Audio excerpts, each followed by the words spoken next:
Short Game. This is a show about short video games, games that respect your time. I am Raygan Kelly, and I am joined this week, once again, by my bro host, Shane Kelly. Yes, schedules continue to confound us here at the Short Game. We've all got reasons we're not going to talk about, though. But things have been wild here. Hosts are missing. Whole chunks of the country dropping into the sea. But we are here, Shane and I, at least, the Texas boys, to talk about a gun game. To be here even though my water heater is out, and I am feeling gross. I'm so sorry, Shane. Avoiding cold showers. I don't know. They can be invigorating. I don't like them one bit. I just this morning, I felt like I needed to shower, or I would die. It's taking me until tomorrow morning to get a new water heater, and so I filled up my kettle that I normally use to pour over coffee. Shame! To the coldest setting, which is about 140 degrees, and I took that into the shower with me to pour over my head with the cold shower. And you're just gonna boil your brains, buddy. That's a terrible idea. It was a terrible idea. It did not work out. It was a little off. Yeah. That is a terrible, terrible idea. Well, I thought my idea was better than what my wife ended up doing, which was she heated 2 large pots of water on the stove and then took those into the shower and then did some sort of sponge bath, presumably. I'm really worried about you guys now, Shane. You can you can come visit if you need a shower. Don't worry, tomorrow morning will be fine. I'm not driving 2 hours round trip to take a shower. This is part of the benefit of working from home, is that no one has to smell me. Oh God! I'll be back in the office next week. Well, speaking of people that you don't want to smell, we're talking today about excellent transition, right? I know. Well, I thought it was. We're talking today about Children of the Sun, and the main character of this I certainly do not want to smell. Children of the Sun is a weird one. It is a third-person gun sniper game that is primarily a puzzle game. I'm a shooter fan, and that doesn't come out that much on this show because very few games that fit into our kind of format are shooters. So when you said, hey, I want to do a sniper game, I was like, yes, I'm all in. And then as I played this, I realized it is a sniper game, but it's probably more of a puzzle game. It does have some very distinctive and unusual gameplay. So not exactly a shooter, but hard to pin down in any other way. Yeah, it's a surprising game. Mm-hmm. So this is a game about a woman who was raised and betrayed by a really weird cult, presumably the Children of the Sun. It's called The Girl. Yeah. The Girl, all caps, wages a one-woman war against the cult, taking them down cultist by cultist, bullet by bullet, until she reaches her true target, the leader. Along the way, she will unravel the dark truth about the mysterious order and the atrocities committed by them in the name of their master. Does she unravel any truths, though? I feel like this game... I don't know that any truths really were unraveled. I think it really looks cool while she's blasting heads. Yeah.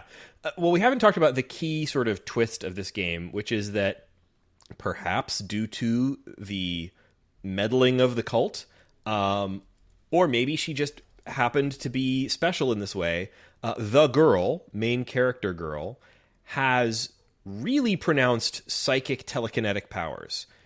So, for example, like it shows her escaping from the cult by like using scissors to slash people by flying the scissors around, that kind of thing. And so the gimmick of this game is she's on a mission to kill everybody in the cult. And so she wanders the outskirts of the cult's various locations and shoots her sniper bullet towards someone, and then you get to use her telekinetic powers to reroute the bullet mid-flight. You get one bullet per level. This is actually pretty arcadey in that, like, it's really arranged into levels. Each level, you get one bullet, and you need to use her telekinetic power to steer that bullet from person to person, passing through the heads or vital meaty stuff of every single cult member in the entire area, with just that one shot. Sometimes that's pretty simple, and as it goes on, it gets more and more complex. But you also get more different ways to manipulate the bullet. So you start off just being able to sort of reroute it once it hits a skull. You know, shoot that bullet, thunk, it hits somebody in the brain. You get a little bit of slow motion, and you can re-aim, and it's as if the gun is shooting right again out of that person's skull at somebody else. And you can, as you play through the game, you get additional powers to do things like slow down or speed up the bullet, or just stop it midair, reroute, point it at somebody else. Do a sort of hook shot maneuver with the bullet. These are all really fun to use. It's a pretty neat puzzle mechanic, but it really is much more puzzle than anything else. This is, you think shooter, and there's a lot of things that come along with that. Even if you think about like sniper games, there's a lot of like elements, mechanics, etc., that kind of come along with that. You kind of have to throw all that out the window here. This is primarily a puzzle game where you are presented with a bunch of targets and a bunch of random objects in the way, furniture and walls and rocks and birds and things. And your job is to figure out the path that a bullet can take person to person, connecting the dots to hit every evil skull that's in there. There's also kind of an extra challenge. Every stage has a little challenge for bonus points that you can do, that you kind of have to deduce from the context of a little short message that shows below each stage's title. Like, for instance, one of them you have to shoot through fire in order to make that happen and stuff like that. So there's some fun elements to kind of figuring what the meanings of those messages are as well. You know, honestly, I may have only ever done those by accident. I got some like achievement things for those, and I was completely confused, and now I feel a little stupid that I didn't pick up on the fact that those were being hinted at by the sort of subtitle for the level. Okay. So it's a pretty neat little puzzle game. It's also very visually striking. How would you describe the art style for this? Because it is wild and it does not look like a lot of other stuff that we've played. I would call it sort of a grindhouse neon aesthetic. It has a really, really strong color scheme to it. The thing that it reminded... So this is a color scheme that I really like. It's maybe not exactly this, but it's very, very close to what is maybe the most famous color scheme in computers. The Solarized color scheme by Ethan Schoonover, which you can Google.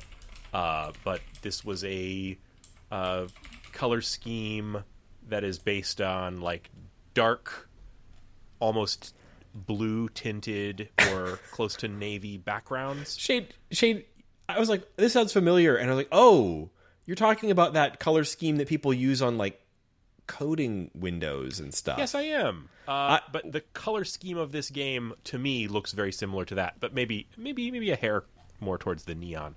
Do you agree, or what do you think? I guess I'm not sure I would have connected these two ideas at all, but sure. Why not? Well, if you want to fall down a rabbit hole, go read like the Wired article about the Solarized color scheme, and you'll see just how strangely passionate nerds are about this. I never realized this was a specific thing. Like I've seen that in the menu in like terminal emulator type apps, but I've never actually realized. Like this is a Wikipedia article. There's like a whole deal. Interesting. It's a whole deal. It goes back to like 2010, and it's influential. And you definitely, once you start seeing that color scheme, you see it everywhere because it's something that computer nerds love. Huh, interesting. I don't think this looks like that. I think I get what you're saying, but I think that the thing that this reminds me of more... just in terms of the color then, which is... so it's a very high contrast look where you have almost everything recolored to a very limited palette that is a mix of extremely dark blues and blacks for things that are in shadow, and the colors of the sunset for the colors. And on top of that color scheme is a little bit of a tinge of kind of digital glitchiness for the colors as well. So I think I would kind of describe the aesthetic as like a PS2 game being displayed on like a broken LCD or something. Yeah. It has this sort of like the glitchiness is part of it, but it also just sort of has like very bold, sort of wrong color scheme. Like everything is lots of bright neon pinks, lots of the enemies glow like spectacularly. Their heads or other weak points look like little glowing bluish gems, and other objects have sort of like halos to them, or weird visual vibration, or chromatic aberration. They're sort of using every trick they can to make the game look as striking as possible with things like shaders, filters, and color schemes, which does a lot to distract from the fact that the actual character models and other stuff, the landscape models and so on, are pretty boring and basic. But it does look striking. Yeah, it also, because this is a game about hitting targets, it makes all of those targets stand out, specifically with the color scheme. Very, very bright, mostly yellow. Oh, yeah. On all the targets. So it just kind of has... I would say, there's a huge influence on this game visually and aesthetically, probably gameplay-wise as well, from Hotline Miami. I think visually, like, it's an artistic success, but actually I think kind of a gameplay problem. Like, this is when you reduce it down, it's really a puzzle game. And the game is clearly going way out of its way to, like, highlight targets, make it so that you can easily see them. We'll talk about some of the mechanics in a little more detail later, but like you can tag targets and see little tags floating above their head so you don't lose track of them. It's not a game that's like interested in camouflaging your targets at all. It wants you to be able to see them. It wants you to know where they are in relation to each other once you can spot them. Sometimes this game's various different filters that it's putting all of its art through was so distracting that it actually made it harder to play. And I was like kind of wishing I could like dial this back a little bit. The game does not have a whole lot of accessibility options, and if it did, I think the number one thing I would want would be turn this shit off a little bit. It's got some... It's really putting it's really doing a lot with shaders and color schemes and all of that, and it's too much. It's too much for me sometimes. I kind of got used to it. But it was, I don't know. What did you like it? Did you think it was too much? I liked it. I think, this game would be, I guess it would be visually very boring if it didn't have some way of like kicking things up a notch. I imagine a version of this game that, had a much more realistic color palette and realistic textures on things, and I think it would look bad. So I don't know. I think having some visual spice to it is good. I think most of the reviews that I've seen also praise the visual style of this game. So I think in general, I think it's probably a success.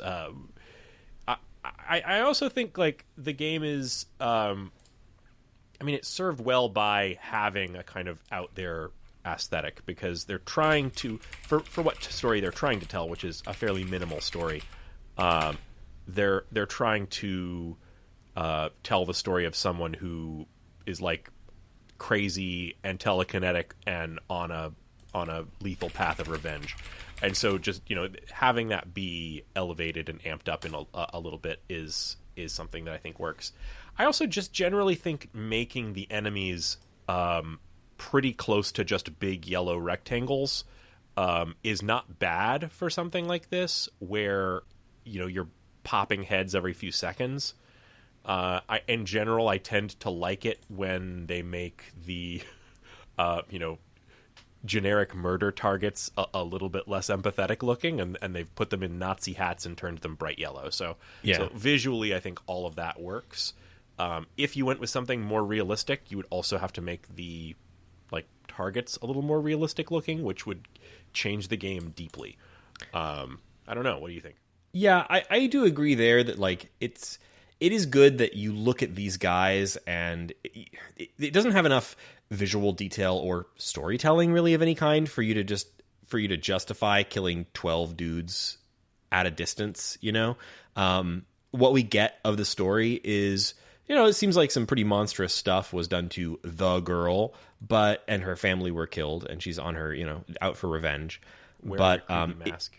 It doesn't have that much story to it. So yeah, having these sort of depersonalized, jackboot looking guys is probably the right way to go. It's I think this game sort of was fine to me. It was sort of almost aggressively okay in terms of the visuals. I could see what they're going for.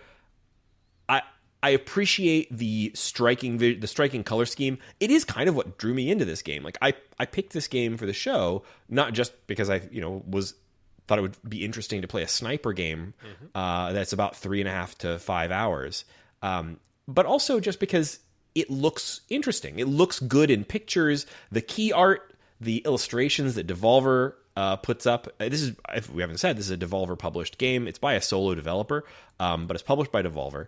They've got great key art. Something that Devolver always does well is they put money into that marketing material of things like good key art, sometimes good animated trailers, good, maybe animated early game cutscenes and stuff like that. Just make the game look a little flashy. And they've done that here, and it does look cool. But it's, I don't know. I think the art style worked against me sometimes more than it worked for me. But I might be alone there because you're right. I looked at other reviews. I don't think other folks had a lot of trouble with that. I don't have accessibility or vision issues or anything like that. But I found it aggressively weird to look at sometimes. It is that, and I mean it has a visual style that's kind of, I also want to say kind of influenced by maybe punk rock poster design or something like that. I could see that. The main character is also extremely gutter punk vibes. Yeah. She looks gross, as we said earlier. She's wearing a bandolier, but also a bunch of weird strappy stuff. Plus she's got the 90s grunge shirt tied around her waist, draping down over her butt with the words "No Peace" written on it. She just looks like a punk, man. Extremely punk. Punk AF. So the whole aesthetic is pretty punk. And making a video game by yourself about doing lots of murders is kind of punk as well. So here's the developer. You're pretty punk. Renee Rothier. Or Rothier. So far, I think their only game on Steam anyway. I didn't find much detail about the developer. Did you see anything? Not a ton. I did a little looking. There are some interviews out there where he talked about his experience making the game. Apparently, it was in development for a really long time. He tried a bunch of different visual styles, but I don't know. It's interesting. Something I kind of wondered about this. I saw some posts. This is one of those things that made a little Tempest in a tea kettle kind of thing, where somebody made an extremely widely shared post about this game about a week or two after it came out on, I think it might have been Mastodon, but maybe it was Twitter. I don't remember. Blue Sky. Who knows? One of the Twitterati. And basically saying, looking at the numbers for this game that are publicly available and saying, this was a failure for Devolver, that this game didn't sell well or what have you. I think they were only basing that on concurrent player numbers on Steam, which is, a flawed thing, but it is one of the only truly public, indicators we get about the success of a game. And a week or two after the game's release, those numbers weren't super high. But, Devolver then immediately chimed in on that same platform and said, no, that's actually not the case. This game did really well for us, or did, met expectations or whatever they said.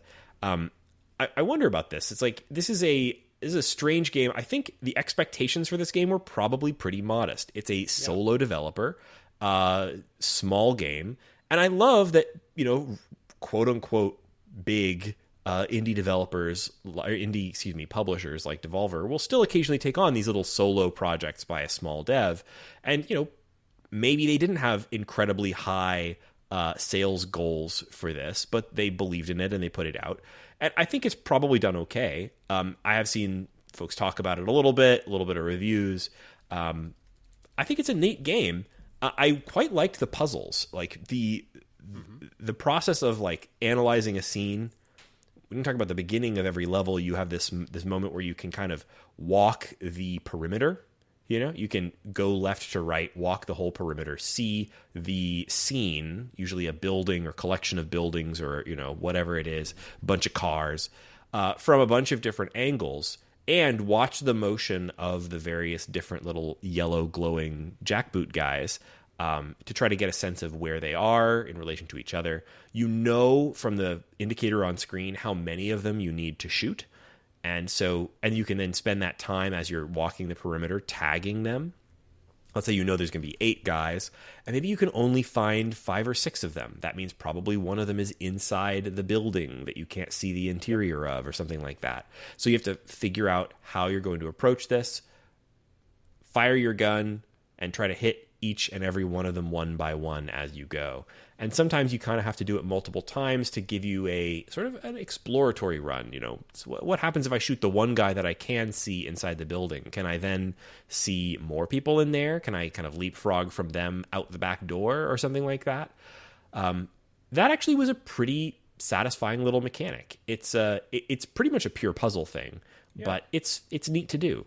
I didn't connect much with the game on almost any other level. I thought its story didn't really do anything for me. Maybe I don't know if you feel the same. No, I wasn't wild about the story. I thought the gameplay was good. So, I mean, this is... We play a lot of games that we call short games. This is a genuinely short game. Like, these levels are extremely bite-sized. I definitely enjoy the gameplay here, but I didn't find it very replayable, which the only we play a lot of stuff that's not replayable. The reason I mention that is it seems like it's designed for people to do a lot of replaying and kind of because there's like a built-in leaderboard system where and there's options to get bonus points from things like I was mentioning before. So that aspect of it, I don't know if it really connects for me. I think, well, I don't know. I think I enjoyed the gameplay. It's not something that I would like rush to play a whole lot more of, but it's good enough of a gameplay that if this were an ability in like a larger game, which is kind of what this feels like to me, it feels like a part of something bigger, then it would, like, if this was an ability in something that was like a stealth game and you got to do this every once in a while, it would be the coolest moment in that game, right? Yeah.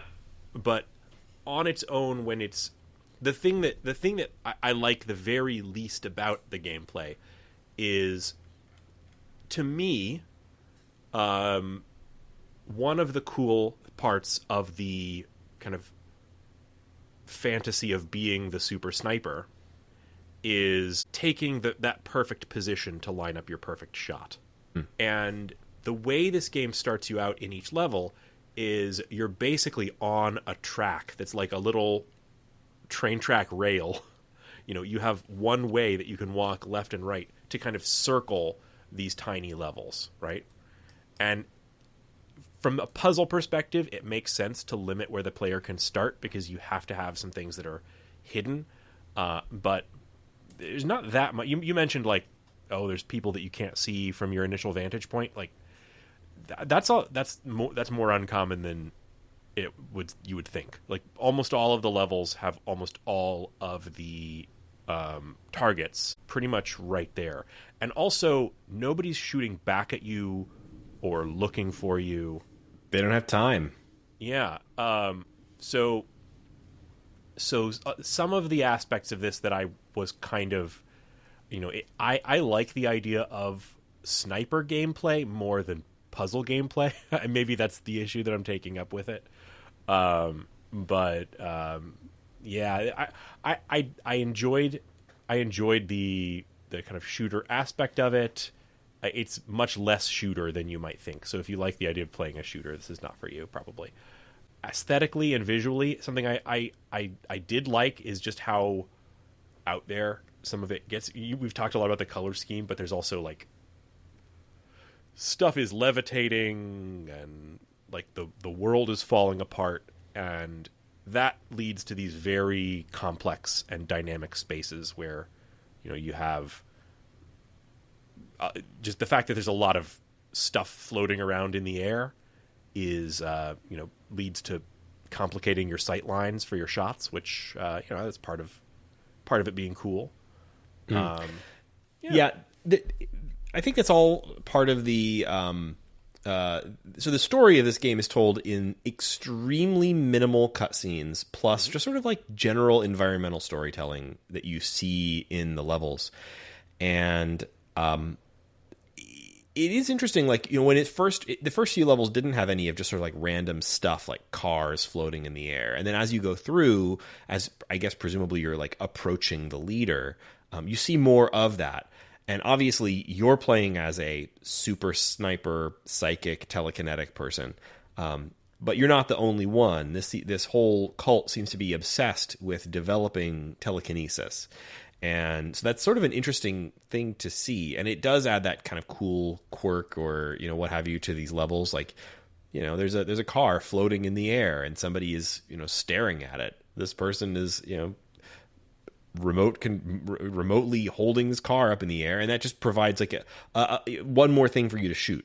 One thing that we didn't talk about is that, apart from the targets being individual humans, there are certain other things that you can shoot that also give you that moment of being able to reroute your bullet. So, if I hit a person's head, that's great, and then I can reroute my bullet to another person's head. But also, maybe you can't quite get around those corners or something. If you hit an animal, you get the same. So there might be birds or or like dogs or something. I don't remember there being dogs. I hope it doesn't. I don't think it had me shooting any dogs. Birds and fish. It's mostly, birds and fish. The animals that people are okay shooting. Gas tanks. Yeah, car gas tanks is the other one. If you can hit a car gas tank, that's a great moment because it will explode and kill anybody who's standing nearby. But also, it will let you do that reroute at that same moment. But you have to very precisely hit the car in the right spot. I don't know. I had a lot of fun with this, but the farther into it that I got, I kept expecting more out of it from a story perspective, and I just don't think it was quite there. So it played like a really cool arcade puzzle shooter to me, cool thing. But like I didn't go into super hot expecting a great story. I kind of was misled by the vibes and the imagery here to expect like, oh, this is going to be a story game. And it's not. It's a little closer to something like a Super Hot than it is to something like even than like a Hotline Miami, which had a little more story going on than this. If you really dug into it, it's don't go into this expecting a great story. It feels like a little bit of a the cult revenge trope is just a trope. There's not a whole lot else to the story as far as I was concerned, and I don't know. It didn't deeply involve me, but it was fun to play. I liked it. For the all 3.5 hours I played with it. Yeah, I fully agree. I had a fun time with it, and I think if you like the idea of the central mechanic, that central mechanic is well executed. Mm-hmm. And the puzzles and there are a bunch fun, of levels. And there's a bunch of levels, and I think people will know if they like it. I thought it was very interesting what you were saying about the people kind of being ambivalent about whether or not it was a success, which is kind of interesting. That made me want to go and look it up. So I went on Steam charts, where you can see the player count history for any Steam game, and I think their all-time high player count for this was about 200 people. which that's pretty punk. For a Devolver game, that I think that's kind of low. I don't know I don't know whether we lay What that would at be a the comparable game to this, do you think? I mean, I was going to say Hotline Miami, but that was also came out years earlier and also was a bit of a mega hit. So maybe that's not really a good compare. I don't know. What's be a good recent small game from Devolver? I don't know. Compare this to something like Ape Out or something. Stylized, small game. Well, Raygan, Unique mechanic. I think a good comparison would be Hotline Miami, which, being a game from, let's see, 2012, currently has today more players than this. Well, I don't think this game was a smashing success. I don't think it was a failure in that, like, I think it's an artistic success in large part. You might respond to it differently. I think it has interesting game mechanics. There's a lot here, and it's worth checking out. It's about $15 on Steam, which is, I think, a pretty good price too. But yeah, I don't know. It's weird. This did not blow me away, and I'm guessing that I'm like not unusual in that way. But also, I don't regret the 3.5 hours I spent with it. I enjoyed that time. Yeah. And I think our listeners would maybe like this one. I think it's probably worth checking it out. By listening to this, you have probably a pretty good idea of probably so. Well, I think there's not a whole lot else to say about this one. Like I said, $15 on Steam. Give it a shot. Shane, do you have some time? We're just the two of us, and we've only been talking for 30 minutes. Do you have some time for what's making us happy this week? Always. Of course. What's making you happy this week, Shane? So what's making me happy this week is I read a book that I think I would like to recommend to you guys. I've been on a kick recently for horror, and I'm realizing especially that I enjoy gothic horror. I like horror that takes place at a snowed-in chateau, where everyone is awful. And I have a book. If that sounds good to you, I have a great book to recommend. The book is called Leech by Hiron Ennes, or Ennes, perhaps. And this one it's the first book from this author. The thing that initially drew me to this book was what I kind of heard first about it, which was the kind of point of view character is unusual. And I've had many books that I've enjoyed where there was a non-human kind of unusual point of view character, and I think that's often makes for some fun writing. We've talked on the podcast before about the Murderbot series, where he is pretty much not human, according to him anyway. I love that game. I love those books so much. I cannot wait for that show. Yeah, it's gonna be a great TV show.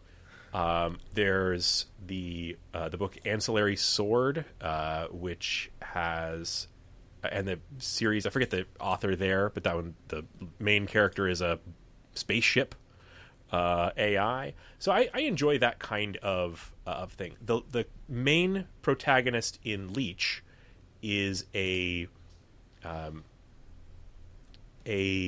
brain controlling parasite that has infected and taken over all of the world's medical professionals, and controls all of them with a hive mind. And I was like, wow, what a weird concept. So yeah, this was turns out to be a really interesting one. So to put this a bit into perspective, like I mentioned, this is Gothic. This is a I would say at first subtly post-apocalyptic story. It takes place in a world that is truly gone to hell in some ways that you probably have not seen in fiction before. And it takes place in this isolated chateau that is far in the north, very cold, and winter is approaching. And the baron of this region, his doctor has died, and the doctor's replacement is on the way up on the train to get there, and the doctor, which this sort of unnamed principal character sometimes goes by the name of the Interprovincial Medical Institute, has sent one of its bodies to go and replace the body that has died. Now, it's not the first time one of its bodies has died, but the unique thing here is that the institute does not remember how this body died. It lost touch with this body before it was killed or died. And as you kind of get the perspective of this character, which is very interesting, it has a sort of a hive mind that stretches all across the continent, and it has a view of itself as being kind of a symbiotic relationship with humanity. It wants to take care of humanity. And, of course, by doing so, make sure that it preserves its only way of living as a parasite. And so for hundreds of years, the Interprovincial Medical Institute has been taking root in young minds and shaping them into fine medical professionals. So when the book really has kind of three big acts to it. Kind of the first act is an investigation, right? The new doctor is meeting everyone who lives in the chateau, and in true Gothic horror style, I would really compare the sort of horror that is going on here to something like Resident Evil. If you think about, I thought about the game Resident Evil Village a lot in this, because every single character has something that is heightened and out there and about them, right?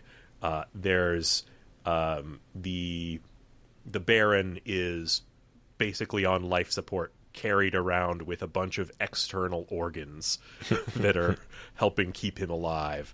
The chateau is crumbling and ancient, and the heir to the Baron is constantly struggling to kind of keep everything from fully falling apart and dreaming of returning it to its former glory. His wife is struggling to give him an heir and is having a series of horrific stillbirths. It gets really weird. There's a set of creepy twins. Love a creepy twin. Yeah, everyone loves a creepy twin. The only daughters of the heir, who are constantly saying that they see ghosts and that they are playing tricks on people and showing up in places that you wouldn't expect them. And beyond that, their hair is constantly tangled together as if they're one creature. Gross. There's a lot of there's a stable boy with a tail who sleeps with the dogs all the time. There's all sorts of really fun, gothic, heightened, crazy, creepy characters in the chateau. One of my favorite aspects is that the reason that the chateau is here is that there's a mine, and what they're mining is a odorous green substance called wheat rock. That is a edible rock that is the main foodstuff of the entire region. Gross. Yes, there's a lot of... So you can see what I mean in terms of some of the kind of heightened, kind of gross elements. There's a body horror aspect to this book that I like. I really enjoy that kind of horror. I'm a big Cronenberg fan. So that's kind of Act 1 is introducing all these bizarre cast of characters. And I don't know. You're not about to spoil Acts 2 and 3 for me, are you? No, I will leave it. I just talking about Act 1. I will say that Act 2, things get very bizarre, and we start to maybe have a little bit more introspection from the Institute, and also a fight for survival against the elements. Oh, there's Wendigos. Outside. That was good.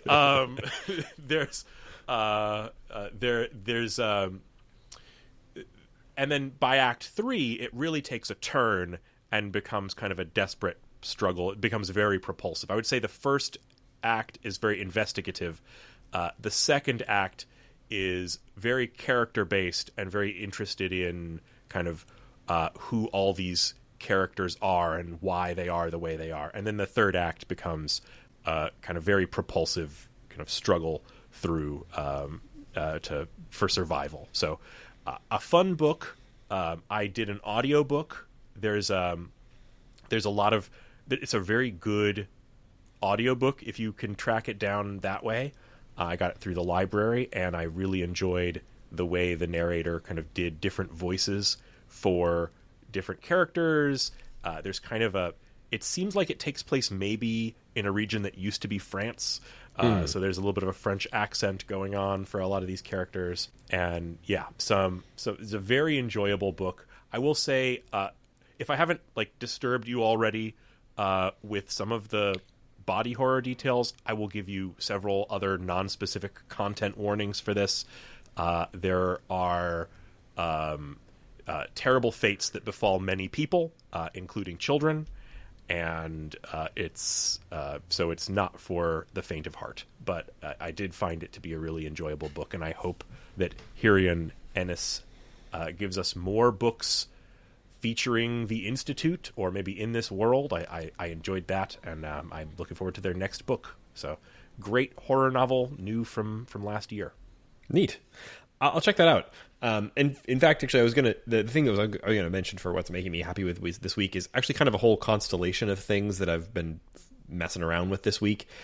I'm about to go to the beach, and the last couple of times I've gone to the beach, I have brought my ancient Kindle with me. I got a Kindle years and years ago on like an extreme discount, and I only kind of rarely used it because I am, like we've talked about, like I'm kind of a big audiobook guy. I always like to have something playing. But for whatever reason, recently I've been wanting to read more actual print. And so I've been reading more, doing a little less audiobooks. Partly it's because I've been trying to scroll less and read more. You know, I have the ADHD, and scrolling is like my mortal enemy sometimes. Like it really ruins my life if I get into a scrolling something with an endless feed. I'm going to look for the end of that feed. So I've been trying to do more reading. And for a while I was doing that on my phone, but I've kind of moved over to the Kindle. And my Kindle was in rough shape. It's got a bunch of cracks in the screen. And it was it's an older one that has... the battery life was getting pretty wrecked. And so I've upgraded, and it kind of made me rethink my whole like ebook life recently. And so I was going to kind of make two recommendations for folks. One is just like having an e-reader is cool. We were in a weird, unfortunate spot. I ended up buying another Kindle Paperwhite. Like it's sort of like the default e-reader, right? Like if you're going to read books, you get a Kindle, you read it.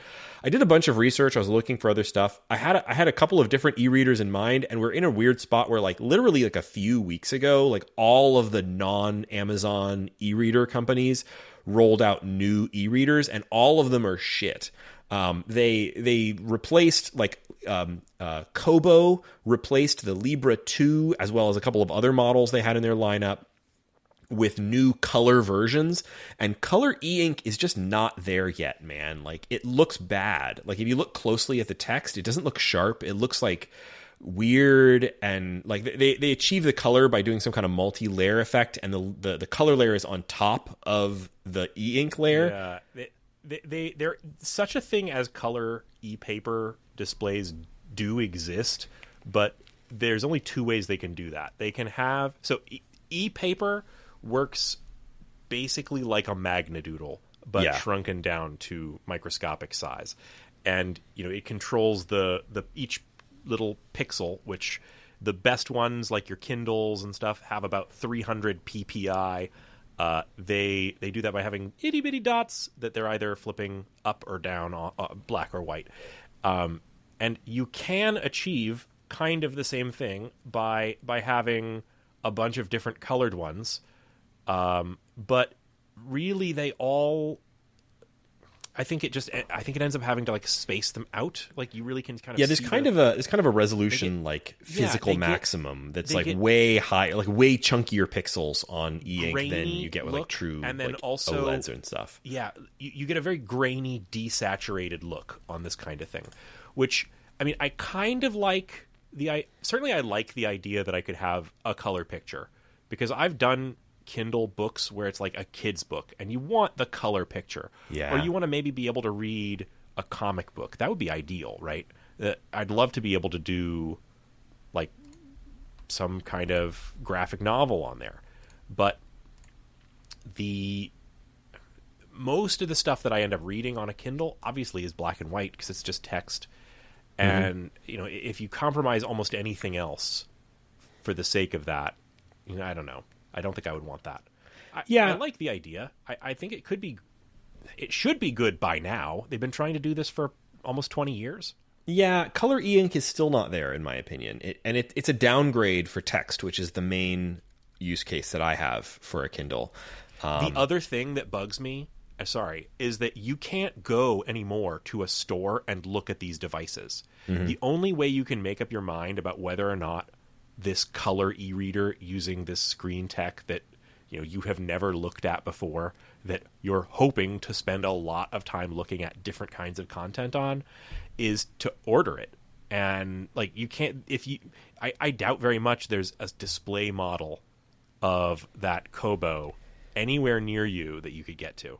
Yeah, I don't think so. I checked Best Buy because that's like that's like the showroom for all online shopping. It's the only place you can go to like look at a thing in person. And they did not have what I was looking for. But I knew just from some like YouTube videos and stuff, like I didn't want the new ones, but they're all the old ones from like a year and a half ago are gone, man. Like, and the Kobos, the like books, like Android based ones, like they're all gone, and they all introduced new color e-ink ones like just before I was willing to shop for these. It's very frustrating. So I ended up kind of defaulting because I needed to get some, or felt like I needed to get something before I go to the beach. I ended up getting a Kindle, and I'm like fine with it. It's perfectly fine, but I do think like I might rethink it, sell this thing, and upgrade to maybe one of the Android based ones, because like then you get access to like the Kindle store on it, but also you can get the Kobo store. You can it's easier to sideload stuff. You have access to like some nice open source e-readers that are very customizable, and because it's Kindle or because it's Android, you might be able to do things like like a RSS reader or something on it, which I might actually find useful.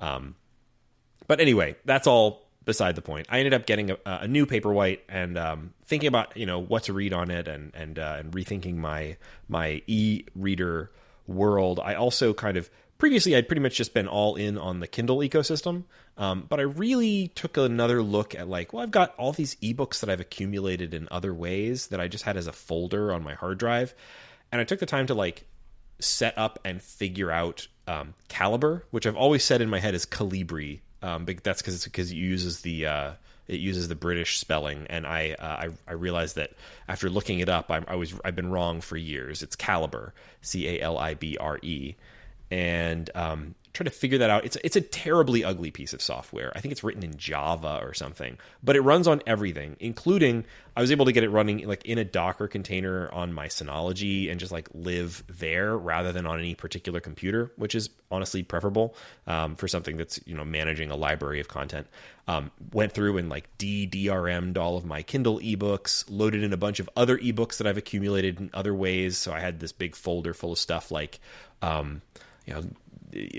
humble bundle ebooks about video games and stuff like that. Just sort of threw everything in there and kind of decided to re-explore some of that stuff. And that's been a really neat experience. And it's actually kind of nice to have like a central organized place for all of those books to live.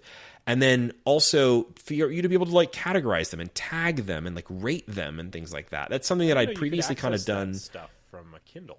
Oh, well, you kind of can and you kind of can't.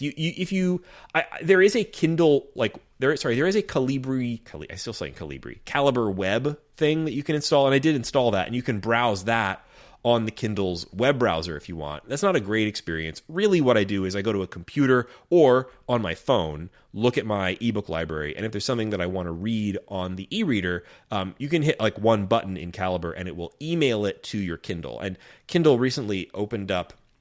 Previously, if you wanted to send your books to Kindle, you got a pretty third-class experience, like if you had an EPUB, because you would have to convert it to one of their garbage Kindle-specific formats.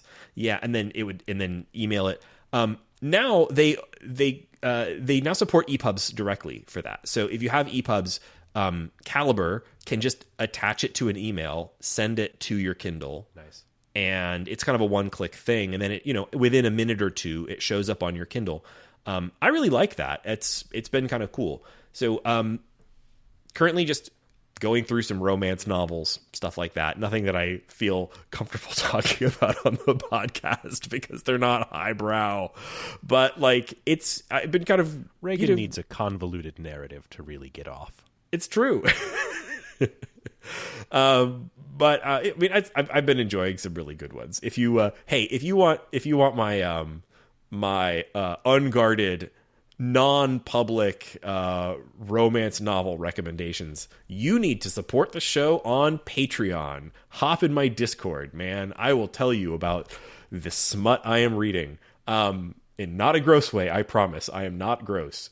But I've been having a lot of fun just checking out some of those and also going back and rereading some old stuff that I hadn't read in a while, or reading as text stuff that I'd previously only done as an audiobook, which is a nice experience too. Like if you listen to an audiobook, you're just gonna miss some stuff. If you get distracted, that thing does not stop reading. It just keeps going. So I've enjoyed that for the last few weeks. And I don't know if there's like a exact recommendation out of all of this. If you're in the market for an e-reader, it's kind of the worst time ever to buy one, and that's why, of course, I bought one like an idiot. But if you have an e-reader and you haven't sort of thought about doing the DRM, build your own like personal offline owned ebook library, I thought it was worth my time. I enjoyed doing it, and it's kind of made me dive back into stuff in a way that I hadn't previously. I will, since the subject is e-reading and Kindles and stuff, I have been very much converted to Libby, in part just because my local library for both my city and county, I've mentioned before, are really good for Libby. I have two Kindles, two Paperwhite Kindles, and I dug one of them out and have made it just for my kid. The experience, the last time I messed with Kindles, I did not have Libby, right? And I am really impressed with the integration between Kindle and Libby. There's some really nice way you can download a book and with one click send it right over to your Kindle. Actually, 2 clicks, I should say. They pop right up there, and you can read them. A tip that I have learned is that if you put your Kindle into airplane mode, then it will not return the library book. It will return it at the end of the kind of borrowing period. Or you can go in through the Libby web app and hit return on it, but it will not disappear from your actual Kindle until it syncs with the cloud. That's a little bit of a convoluted villainy. I know. I think that's fine. It's just exploiting the public library system just a little bit, or maybe it's exploiting Amazon. I'm not sure which. It all comes out in the wash, but the experience there has been really nice because today I was bored at work. I opened up Libby on the web. I browsed through the kids' books, and I added 2 or 3 kids' books to my kids' Kindle so that when we sat down to read tonight, we had some fresh books on there. So that's really fun. Also, since I'm puffing up Libby again, there's also a website called Libby Search.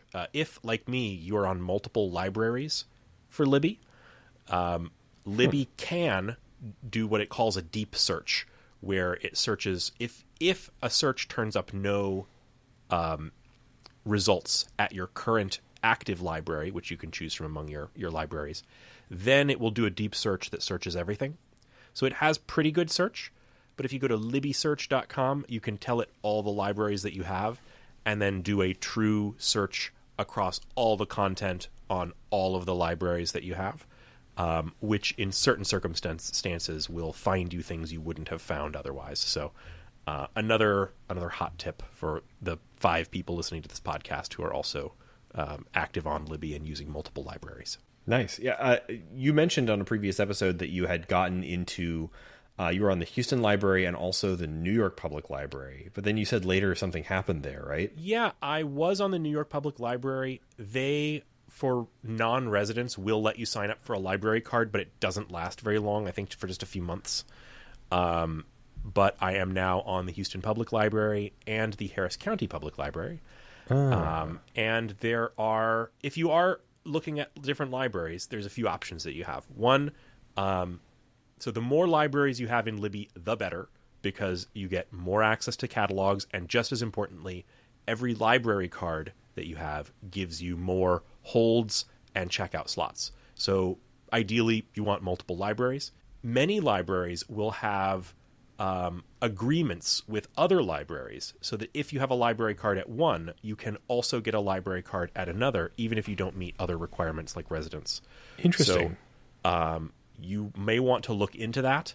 So it's better the more libraries that you have. And also the bigger, unfortunately, the bigger the city that you're in and the better funded your public library system. Because I know some people that use the app get like 5 checkouts and 10 hold slots, or sometimes fewer than that. It costs your library more. Your library pays for every book that you check out through Libby.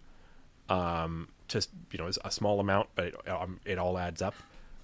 So one of the ways that they control the cost is by reducing the number of checkout slots you can have.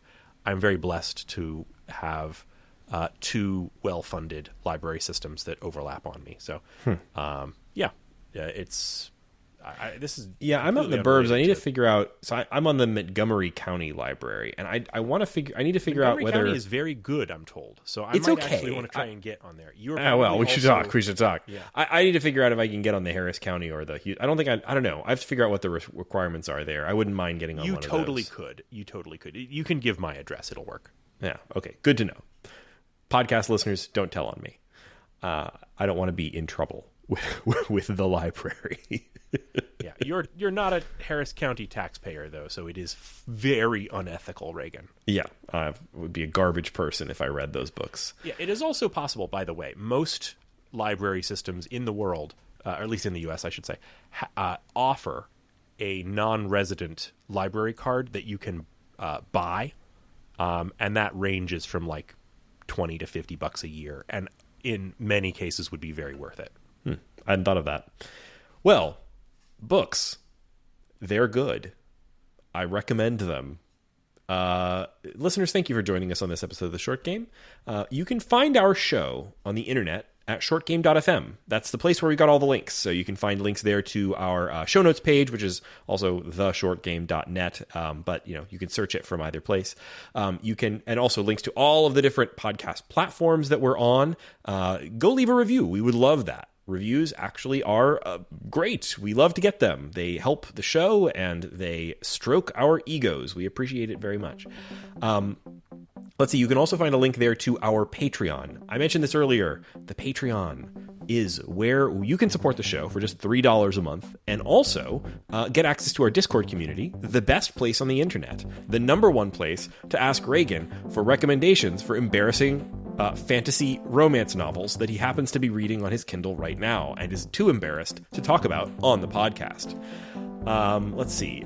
You can, and of course, from there you can also suggest games for the show. We talk about the games we're playing. Had a really great talk about about Indica. Still have a channel going there about that. If you after our episode, if you've played Indica and you're dying to talk about it, come join us there. Same thing for other games. Like we have a chat about Animal Well still going. guys, we have an episode incoming about Animal Well, I think. I finally convinced my co-hosts to pick up Animal Well. It is coming. I loved Animal Well, man. It's so good. It. You talked me into it. I'm kind of liking it. I'm pretty much like listeners. By the time we podcast about it, I will probably be fully Animal Well pilled. But we'll see. We'll be fully down that well. Well, listeners, if you are any of those things, come join us on the Discord. Again, patreon.com/theshortgame. You can also, email the show. All the info's on the website. Find us at shortgame.fm. You can find me also. My socials are all over that website.